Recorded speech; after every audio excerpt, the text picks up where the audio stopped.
So today we're taking a look at the Kenner and the Resurrection 12-inch Xenomorph, so stay tuned.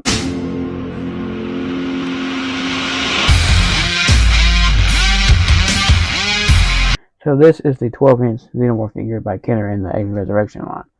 Now I decided to do this because, in 2 videos I did of the Deathstroke mask and then the Michael Myers mask, you could actually see this stand up in the background, because I had actually found it the other day when I was looking in my storage for something, and I came across this. I forgot it was actually down there, so I brought it up here. So I thought I'd make a cool video, and I had it sitting right there by my review station. So when I filmed those 2 videos of the mask, you could see it sitting right there. So I thought, maybe today is the day we'll review this.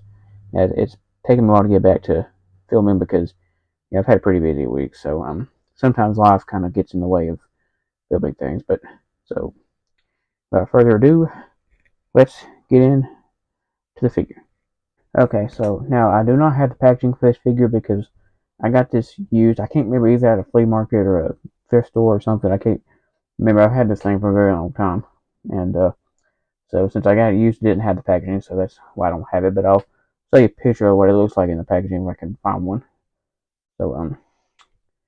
So this was in the Alien Resurrection toy line that came out in '96, maybe '97 when that movie came out, and so this big 12-inch one was kind of sort of like an homage to their failed 12-inch one from '79, which that figure is very rare. This one right here is actually fairly inexpensive, and to my knowledge, I don't know how much these go for. I don't think they go for that much, but now mine has a little bit of a problem, which you might see there with the neck. I'll explain that in just a minute, but so this did not come with any accessories either. So as you can see, the neck right there, as you can see, it's got glue around it, and that's because one time when I was younger, I dropped this and snapped the neck joint off, so we had to glue it back on. But also, that kind of looked cool. It looks like kind of like it's blood kind of his neck right there, so that kind of made it look a little cool.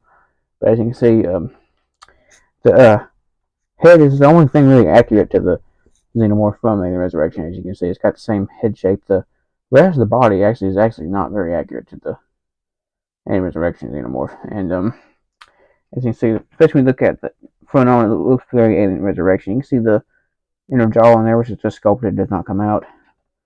And pretty cool. There's a weird seam right there. And I don't know if that's supposed to be there or it's just a sculpting thing, but it was kind of strange right there. I don't think in the movie it had that seam. But as you can see, it's got all the biomechanical details as the other Xenomorphs that I reviewed, the NECA ones and stuff. This one not as detailed because, being geared towards kids, it's not as detailed. But as you see, it's mostly black, but it's got like a silver wash on it, which looks pretty cool. But help brings out some of the details. As you can see, this actually does have pretty good details, for like a Kenner toy. So that's actually pretty cool. Now you see the back dorsal tubes, which this is actually, I don't think that one in Resurrection had the top one there. I don't think, but nor did they have them in AVP, because in AVP they reused the same alien suits from Alien Resurrection. But as you can see going down, this the everything except from the head is mostly like the big chap from the first Alien. As you can see, it's not very accurate to Alien Resurrection, which I actually like the big chap design of the alien a lot better than I do the Alien Resurrection one. So that actually worked out well for me. Like I said, the only thing accurate to the movie is the head. Okay, so for articulation, usually I do the articulation before the details, but this one I actually done the details first. I filmed a little bit out of order there, but so articulation, now he would have a swivel at the head, but mine the neck joint screwed up, so that's why it doesn't articulate anymore. But as you can see, he's got a hinge at the shoulder, which does swivel. Got like a swivel right there at the arm, which is really stiff. It doesn't want to turn. But as you can see, there's a cut right there, so it's got a hinge at the arm there, as you can see.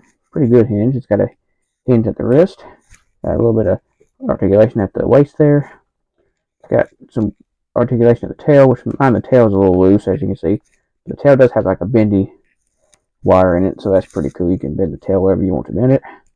Now at the end, it's not very bendable right here, but let's say there's no wire at the blade. But you see, it's got a hinge at the hip and a swivel. It's got one hinge at the knee there, and a hinge at the ankle, no ankle pivot whatsoever. Okay, so for comparison time, here's this big 12-inch Kenner Xenomorph compared to the two NECA big chaps I have there. I do have the red one, but I decided to do these two, but since they're actually sort of from the movie, the other one's a concept art figure, but this other one, the black one over there is, the actual film big chap. So, as you can see, the bodies and stuff on this Kenner one, mostly resembles, the big chap. As you can see, just the shoulder things actually ain't as prominent on this figure as the big chap over there, which on the Alien Resurrection one, I think they were kind of not as prominent like that either. But as you can see, the legs down, well, you really can't see the legs, but if I can. So as you can see, the lower legs is like the big chap, as you can see. In Alien Resurrection, I'll show you a picture. The legs were kind of bent backward, kind of angle and stuff. Same thing in AVP. So that was kind of inaccurate. But like I said, most of these are very most of this is very big chap with a little bit of Alien Resurrection in there. So it's kind of like they mashed the two together. So you got like a kind of like a hybrid of big chap and Alien Resurrection Xenomorph. So what do I think of this figure overall? Yeah, I like this figure, and like I said, it's not as much quality to this as the some NECA ones like today. Really not as much details and things like that, but overall this thing ain't actually half bad though. Now, like I said, it's like a hybrid of the Alien Resurrection Xenomorph and like the big chap. It's like they kind of, like I said, they mashed the two together, but still a pretty cool figure. And like I said, I don't think these go for that much. They're not really worth a whole lot.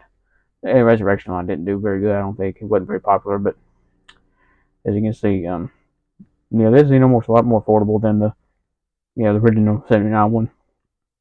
And it's a good kid's toy too. I had a lot of fun with this thing when I was younger, and I guess that's why the neck joint ended up getting snapped off right there. So, you got this video, want to see some more, retro aliens and predators and things like that? Give me a thumbs up, help me a lot, and don't forget to hit the subscribe button.